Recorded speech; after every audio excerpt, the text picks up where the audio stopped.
हमने अपने previous lectures में स्टडी किया था कि जो एक्सीलरेशन ड्यू टू ग्रेविटी है जी की वैल्यू वो कैसे कैसे चेंज होती है। जब हम हाइट पर जाते हैं, अर्थ के सरफेस से ऊपर की तरफ जाते हैं तो जी की वैल्यू चेंज होती है, और अर्थ की डेप्थ में जाते हैं तो भी जी की वैल्यू चेंज होती है।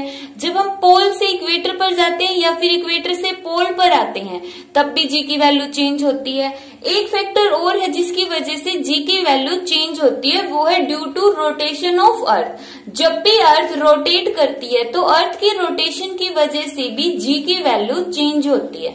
अब हम देखेंगे कि रोटेशन से जो एक्सीलरेशन ड्यू टू ग्रेविटी है उस पर क्या इफेक्ट पड़ता है। इसके लिए हम कंसीडर कर लेंगे कि जो अर्थ है वो रोटेट कर रही है अपनी एक्सिस पर विद एंगुलर वेलोसिटी ओमेगा। यहाँ पर जो अर्थ की रोटेशन है और उसकी जो वेलोसिटी है वो उसकी एंगुलर वेलोसिटी, और उस एंगुलर वेलोसिटी की वैल्यू हमने कंसीडर कर ली ओमेगा। यहाँ पर हमने मान लिया कि जो वो अपनी एक्सिस पर रोटेट कर रही है तो वो अपना एक रिवोल्यूशन कितने टाइम में कंप्लीट करती है। एक रिवोल्यूशन वो कंप्लीट करती है 24 आवर्स के अंदर। वो एक राउंड है वो कंप्लीट कर देती है अपनी एक्सिस पर। अब 24 आवर्स में जब वो अपनी एक्सिस पर एक राउंड कंप्लीट करती है तो इसी की वजह से डे और नाइट बनते हैं, और ये बात सबसे पहले किसने बताई थी? आर्यभट्ट ने। अब हम यहाँ पर कंसीडर कर लेते कि मान लेते कि जो ये अर्थ है, अर्थ के सरफेस पर ये जो अर्थ है वो इस टाइप की है कि ये कंप्लीट रोटेट कर रही है, मीन्स एक स्फीयर की फॉर्म में है, और यहाँ पर इसके एक कोई भी बॉडी प्रेजेंट है और उस बॉडी का मास है स्मॉल m। अब जो ये बॉडी है वो तो अर्थ के सरफेस पर क्या है? फिक्स है। अब जब बॉडी अर्थ के सरफेस पर फिक्स है मतलब ये हो गया, जैसे ये मार्कर हो गए, यहाँ पर ये वर्ड है, अब ये इसके ऊपर फिक्स है। अगर हम मार्कर को रोटेट करते हैं तो ये वर्ड भी साथ में ही रोटेट करता है। उसी तरह से जब अर्थ रोटेट करेगी ओमेगा स्पीड, ओमेगा वेलोसिटी के साथ, तो ये जो बॉडी अर्थ के सरफेस पर है ये भी रोटेट कर जाएगी ओमेगा वेलोसिटी के साथ। अब जो ये बॉडी है उसकी लीनियर वेलोसिटी क्या होगी? इसको हम रेफरेंस के लिए मान लेते कि एक अर्थ की ये लाइन हो गई और एक ये हो गई। ये वाली इसकी इक्वेटोरियल लाइन है और ये वाली इसकी पोल वाली लाइन है, पोलर एक्सिस है। यहाँ पर हमने कंसीडर किया कि जो अर्थ है वो सर्कुलर शेप की है। ये सिर्फ हमने एज्यूम किया है। अर्थ का जो शेप है वो स्लाइटली चपटा हुआ है, स्लाइटली इलिप्टिकल है। जो इसकी इक्वेटोरियल एक्सिस है वो पोल से 21 किलोमीटर ज्यादा लंबी है। बट थोड़ा सा कैलकुलेशन को इजी करने के लिए हम यहाँ पर मोस्टली हर बार यही मानते हैं कि अर्थ है वो सर्कुलर शेप की होती है। अब यहाँ पर जब ये बॉडी रोटेट करेगी, बॉडी रोटेट कर गई तो इसका जो एक राउंड होगा, जो ये जैसे यहाँ पर हमने ये वर्ड लिया था, ये जो वर्ड है अगर मार्कर रोटेट कर गया तो ये वर्ड इस तरह से रोटेट करता हुआ आएगा, मतलब इस वर्ड ने भी एक सर्कल कंप्लीट कर दिया। तो यहाँ पर इसने अपना एक सर्कल कंप्लीट किया बॉडी ने, और उस सर्कल को हम रिप्रेजेंट कर देते इस तरह से डॉटेड लाइन से। एक डॉटेड लाइन तो ये अर्थ के इस सरफेस पर होगी और एक इसके पीछे की साइड होगी, क्योंकि ये 3D में, हम उसको ऐसे मान लेते हैं। मान लिया जहां पर ये बॉडी फिक्स थी उसको हमने मान लिया P पॉइंट, और ये जो यहां तक की डिस्टेंस है इसको हमने मान लिया C। तो ये इसकी क्या हो गई? डिस्टेंस हो गई इसकी पोलर एक्सिस से, या उस एक्सिस से जिस एक्सिस के अलोंग अर्थ रोटेट कर रही है विद वेलोसिटी ओमेगा। तो इस बॉडी की उस एक्सिस से डिस्टेंस कितनी है? PC डिस्टेंस है। तो यहाँ पर हम क्या लिखेंगे कि linear speed of body, linear speed of body, जो ये बॉडी है इसकी लीनियर स्पीड कितनी होगी? लीनियर स्पीड को हम रिप्रेजेंट करते हैं V से। अब यहाँ पर तो बात हम ओमेगा की कर रहे हैं क्योंकि हमें ओमेगा का पता है। तो लीनियर स्पीड कैसे कैलकुलेट करेंगे? लीनियर स्पीड का फॉर्मूला होता है R ओमेगा। यहाँ पर R क्या है? R होती है उस बॉडी की एक्सिस ऑफ रोटेशन से डिस्टेंस। जो बॉडी है वो जिस एक्सिस के अराउंड में रोटेट कर रही है उससे डिस्टेंस को हम क्या बोलते हैं? R। तो यहाँ पे R हो गया PC, और ओमेगा क्या है? जिससे ये एक सर्कल में रिवॉल्व कर रही है, इसकी एंगुलर वेलोसिटी हो गई ओमेगा। तो यहाँ से हमने ये इसकी लीनियर वेलोसिटी निकाल ली। अब हम यहाँ पे कंसीडर करते हैं ये जो बॉडी है और ये क्या है, अर्थ का सेंटर है। अर्थ के सरफेस पर बॉडी चाहे कहीं पर भी प्रेजेंट हो, उसका वेट की डायरेक्शन कहां पर होती है, टुवर्ड द सेंटर ऑफ अर्थ। कोई भी बॉडी है जो उसका वेट होता है उसकी डायरेक्शन हमेशा कहां पर होगी, toward the centre of earth, earth के सेंटर की तरफ उसके वेट की डायरेक्शन होगी। तो यहाँ पे एम ओ क्या रिप्रेजेंट करता है, इसके वेट को, और वेट का फॉर्मूला क्या होता है, एम जी, और डायरेक्शन कहां पर है, टुवर्ड द सेंटर ऑफ अर्थ। अब यहाँ पर जो ये ट्रायंगल बन गई इसका यूज करेंगे। ट्रायंगल कौन सी बन गई, ओ पी सी। तो using triangle O P C, यहां से हमें क्या निकालना है, आर की वैल्यू निकालनी है, पीसी की वैल्यू निकालनी है ना। तो पीसी की वैल्यू जो निकालनी होती है, अननोन वैल्यू, उसको ऊपर रखते हैं, और जिसका हमें पता होता है, यहाँ पर देखो ओपी, ओपी क्या है, रेडियस ऑफ अर्थ। अब ओपी का हमें पता, तो ओपी को नीचे लिख दो। जब भी हम किसी भी ट्रायंगल से वैल्यू कैलकुलेट करते तो उसका मेथड होता है unknown distance divide by non distance. तो अननोन क्या, जो हम कैलकुलेट करना चाहते हैं, पीसी, और नॉन जिसका हमें पता है वो है ओपी। तो ये किसके इक्वल हो जाएगी यहाँ पर। अब जो ये बॉडी है, मान लेते हैं वो इक्वेटोरियल के साथ इसका वेट थीटा एंगल बनाता है। मान लिया हमने कि जो ये यहाँ पर इस एंगल को हम एंगल ऑफ लैटिट्यूड बोलते हैं। थीटा क्या होगा, एंगल ऑफ लैटिट्यूड। अब जो ये वर्ड आया है लैटिट्यूड, इसका मीनिंग क्या होता है, लैटिट्यूड का मीनिंग होता है कि जब कोई भी बॉडी अर्थ के सरफेस पर प्रेजेंट है, चाहे कहीं पर भी प्रेजेंट हो, जब उस बॉडी को हम अर्थ के सेंटर से कनेक्ट कर देंगे तो वो लाइन जो जिससे हमने उसको बॉडी को अर्थ के सेंटर से कनेक्ट किया है, वो लाइन इक्वेटोरियल लाइन के साथ जितना एंगल बनाती है उसको हम क्या बोलते हैं, एंगल ऑफ लैटिट्यूड बोलते हैं। ठीक है, तो ये हो गया एंगल ऑफ लैटिट्यूड की बॉडी को और सेंटर को कनेक्ट करने वाली लाइन ने इक्वेटोरियल लाइन के साथ जितना एंगल बनाया है उसको हम बोलेंगे एंगल ऑफ लैटिट्यूड। तो यहाँ पे ये थीटा है तो ये भी कितना होगा, ये अल्टरनेट एंगल हो गए, तो ये एंगल भी कितना हो गया, यहाँ पर थीटा हो गया, ये एंगल भी हो गया थीटा। अब थीटा के सामने की साइड होती है परपेंडिकुलर, और ये एंगल है 90 डिग्री का। तो ओपी क्या हो गई, ओपी तो हो गई यहाँ पे हाइपोटेन्यूज। और मैथ्स में हम पढ़ चुके हैं कि थीटा के सामने की साइड होती है परपेंडिकुलर, ये हाइपोटेन्यूज है और ये वाली परपेंडिकुलर है। तो ये पीसी क्या बच गई, बेस। बी बाई एच क्या होता है, कोस ऑफ थीटा। यहाँ पे हम वैल्यू निकालना चाहते थे पीसी की, पीसी की वैल्यू किसके इक्वल हो जाएगी, ओपी कोस थीटा। ओपी की वैल्यू यहाँ पर कितनी होगी, ओपी क्या है, इसमें रेडियस है, रेडियस ऑफ अर्थ। यहाँ पे रेडियस ऑफ अर्थ को हमने रिप्रेजेंट कर दिया कैपिटल आर से, आर कोस थीटा। तो यहाँ पे हमने पीसी की वैल्यू कैलकुलेट कर ली, और पीसी को हमने क्या माना हुआ है, स्मॉल आर कंसीडर किया हुआ है। तो यहाँ से small R is equal to capital R cos theta आ गया। इसको हम इक्वेशन फर्स्ट मानेंगे। अब यहाँ पर हम देखेंगे कि जो ये बॉडी है, इस बॉडी पर दो टाइप के फोर्सेस लग रहे, एक तो क्या होगा, सेंट्रीफ्यूगल फोर्स होगा। और जो सेंट्रीफ्यूगल फोर्स होता है, यहाँ पे मैंने वर्ड यूज किया है सेंट्रीफ्यूगल फोर्स। जो सेंट्रीफ्यूगल फोर्स है उसकी डायरेक्शन क्या होती है, away from the centre, away from the centre, centre से दूर होता है। अगर सेंट्रीपिटल होता वो तो सेंटर की तरफ होता, और सेंट्रीफ्यूगल कहां पर होगा, सेंटर से दूर होगा। तो मान लिया यहां तक हो गया, ये सेंट्रीफ्यूगल फोर्स लग रहा है, इस पॉइंट को मान लिया हमने डी, और ये पॉइंट हमारे पास पहले ही पी पॉइंट है।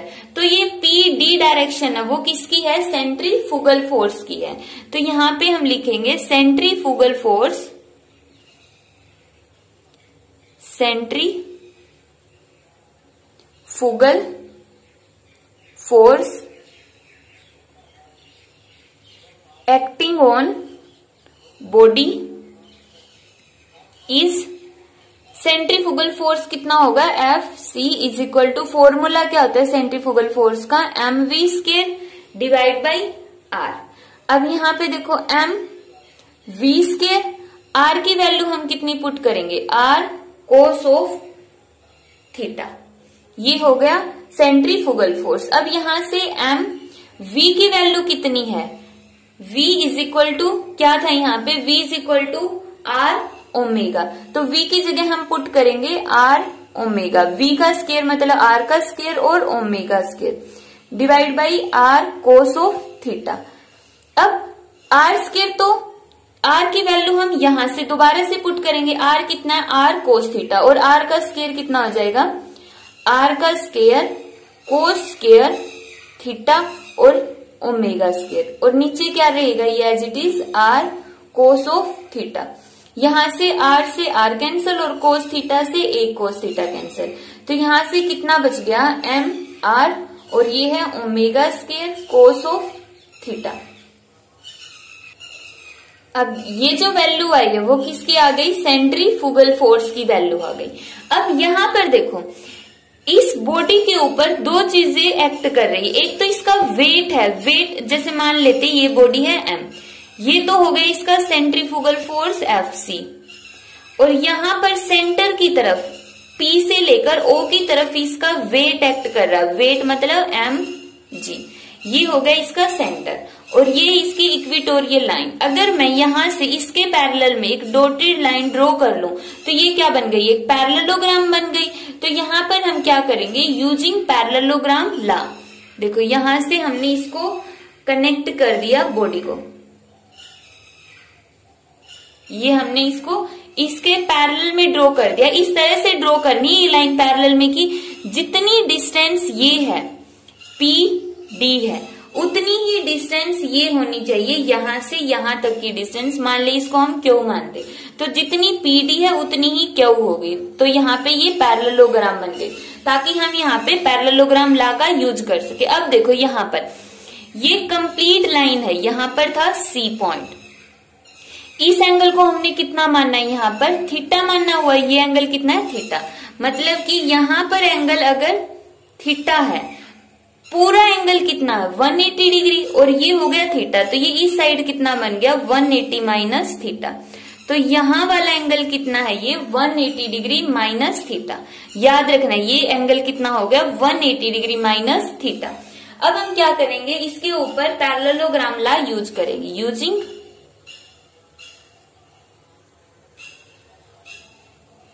Parallelogram law. पैरेललोग्राम लॉ के अकॉर्डिंग क्या होता है, A square plus B square plus twice of A B cos of theta.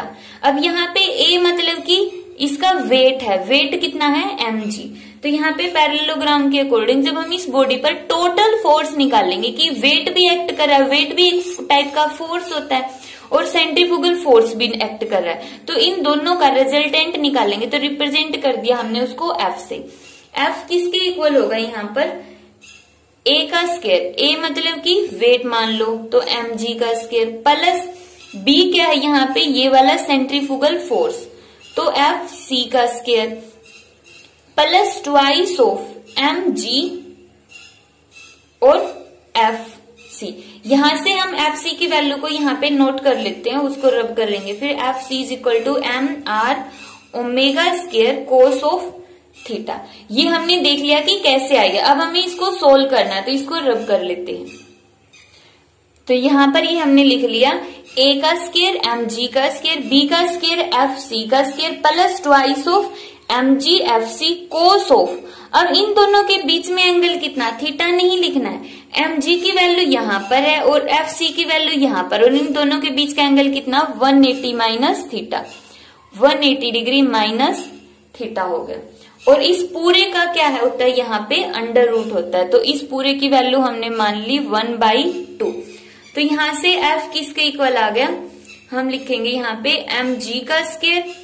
अब fc की वैल्यू कितनी है, fc की वैल्यू यहाँ से पुट करेंगे हम m r omega square cos theta, तो इस पूरे का क्या आ जाएगा यहाँ पर square, m r omega square cos of theta और इस पूरे का square plus twice of M जी।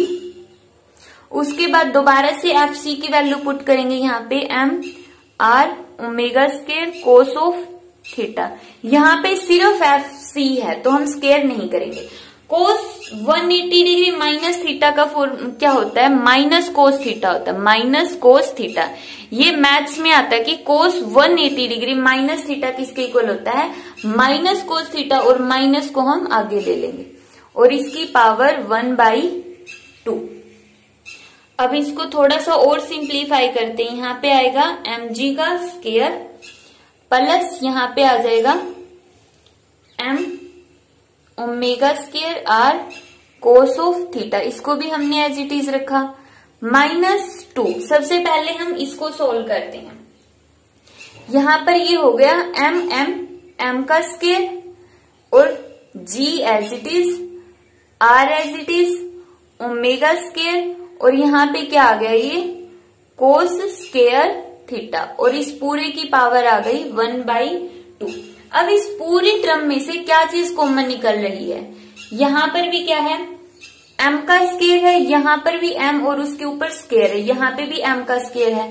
तो जब मैं m का स्क्वायर बाहर निकाल लूंगी तो m का स्क्वायर और उसका क्या होता है अंडर रूट, क्योंकि यहाँ पे जो ये m स्क्वायर है इसका अंडर रूट भी तो है। जब m स्क्वायर का अंडर रूट लेंगे तो बाहर क्या आ जाएगा, m आ जाएगा, ब्रैकेट से बाहर आ गया ये m। फिर यहाँ पे क्या है, g का स्क्वायर है, यहाँ पे क्या है, ओनली g है। अगर मैं g का स्क्वायर बाहर निकालती हूँ और साथ में अंडर रूट, g का स्क्वायर और उसका अंडर रूट मीन्स g, तो यहाँ पे कितना बच गया, mg स्क्वायर, तो ये हमने बाहर निकाल लिया है। अगर यहाँ पे समझ में नहीं आ रहा तो यहाँ पर हमने ये mg स्क्वायर बाहर निकाला है और mg स्क्वायर बाहर निकलेगा तो उसका अंडर रूट भी है साथ में, तो mg स्क्वायर और उस पूरे का अंडर रूट, तो स्क्वायर से अंडर रूट कैंसिल होके सिर्फ क्या बच गया है, mg बच गया है।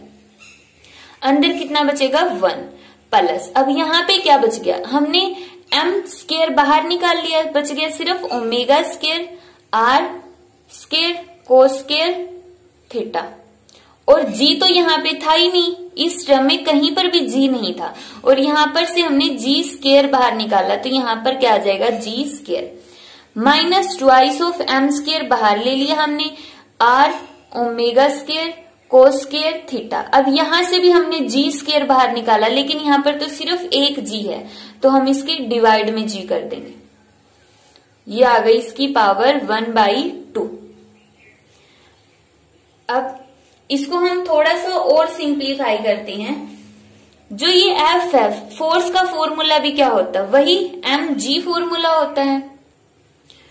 फोर्स का फॉर्मूला भी क्या होता है, mg होता है, और g की वैल्यू तो यहाँ पे वेरी कर रही है, सारे फोर्सेज लगने के बाद g की वैल्यू वेरी कर गई, इसलिए हम यहाँ पे मान लेंगे g डैश, जो फाइनल आई वैल्यू g की वो आई g डैश। यहाँ पे एक छोटी सी मिस्टेक हो गई, यहाँ पर हमने क्या लिखा था, ओमेगा स्क्वायर, ओमेगा स्क्वायर है और उसका भी स्क्वायर है तो ओमेगा की पावर 4 बनता है, इसको करेक्ट कर लेना यहाँ पर ओनली, क्योंकि अंदर ओमेगा स्क्वायर पहले से ही था और फिर ओमेगा का है स्क्वायर, तो यहाँ पे क्या हो जाएगा, ओमेगा स्क्वायर का स्क्वायर ओमेगा की पावर 4। अब जो ओमेगा होता है उसकी वैल्यू होती है 7.3 इंटू 10⁻⁻⁵।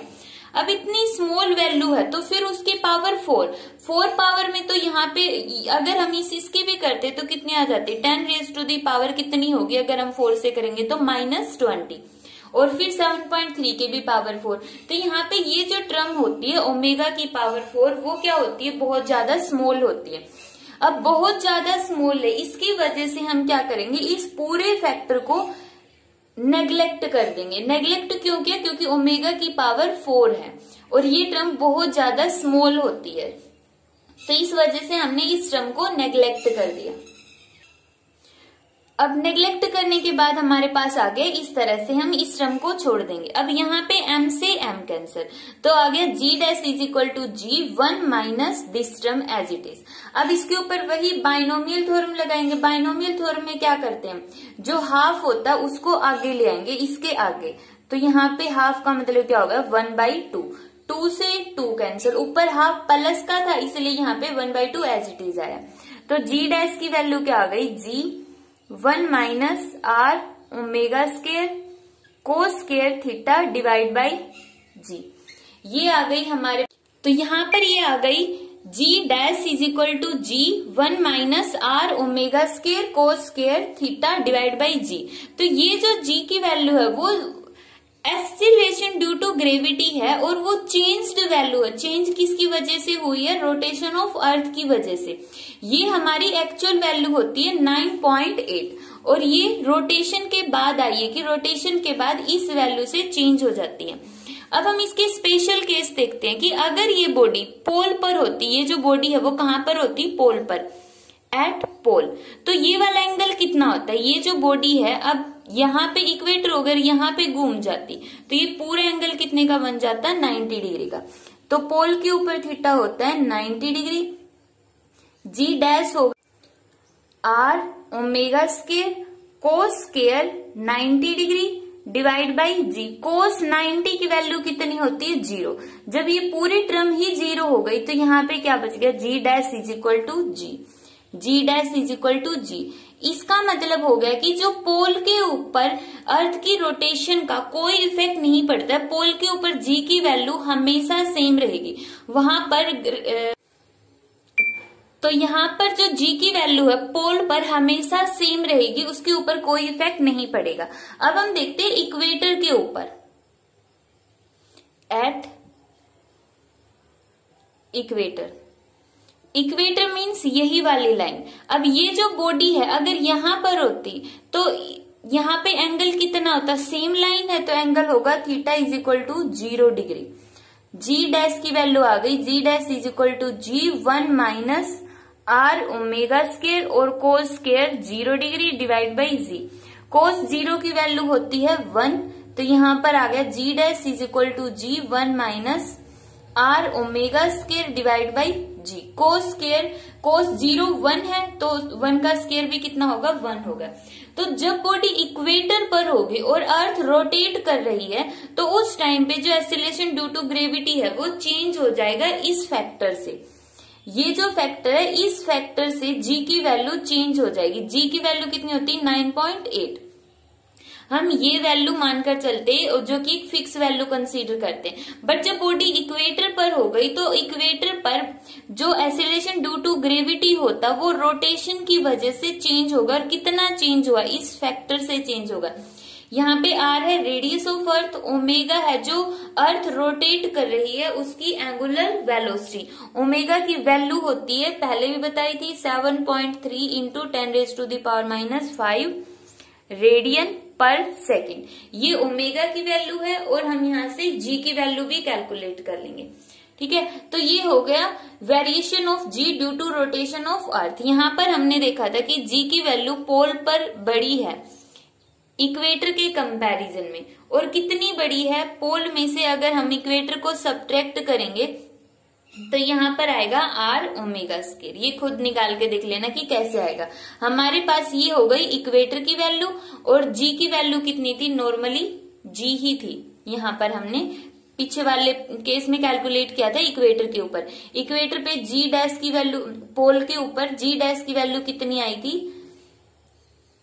सिर्फ जी। और ये है इक्वेटर के ऊपर, दोनों को सब्ट्रैक्ट कर देना तो ये आ जाएगा आर ओमेगा स्क्वायर। तो ये था रोटेशन ऑफ अर्थ का जी पर क्या इफेक्ट पड़ता है।